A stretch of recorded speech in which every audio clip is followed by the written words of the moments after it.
அத்துமீறி மீன்பிடியில் ஈடுபட்ட 10 மீனவர்களும் ஊர்காவற்றுறை நீதிமன்ற நீதவான் நளினி சுபாஷ்கரன் முன்னிலையில் இன்று ஆஜர்படுத்தப்பட்ட போதே இந்த உத்தரவு பிறப்பிக்கப்பட்டது. சி ஆஃப் ஸ்ரீலங்கா எனும் இலங்கை கடற்பரப்புக்குள் அத்துமீறி நுழைந்து மீன்பிடித்த குற்றச்சாட்டில் 10 இந்திய மீனவர்கள் வடக்கு கடற்பரப்பில் நேற்றிரவு கைது செய்யப்பட்டனர். யாழ் காரை நகரை அண்மித்த கடற்பிராந்தியத்தில் குறித்த மீனவர்கள் கைது செய்யப்பட்டதாக கடற்படை பேச்சாளர் கேப்டன் கயான் விக்ரமசூரிய தெரிவித்தார். மீனவர்களின் படகொன்றும் இதன்போது கைப்பற்றப்பட்டுள்ளது.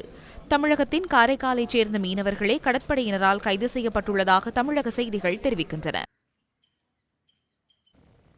இதனிடையே யாழ்ப்பாணம் சங்கானை சுழிபுரம் திருவடிநிலை பகுதியைச் சேர்ந்த மீனவர் ஒருவரின் பல லட்சம் ரூபாய் பெறுமதியான வலைகள் நேற்று இந்திய மீனவர்களால் அறுத்து சேதமாக்கப்பட்டுள்ளன. இதனால் வாழ்வாதாரத்தை தொலைத்துள்ளதாக பாதிக்கப்பட்ட மீனவர் தெரிவிக்கின்றார்.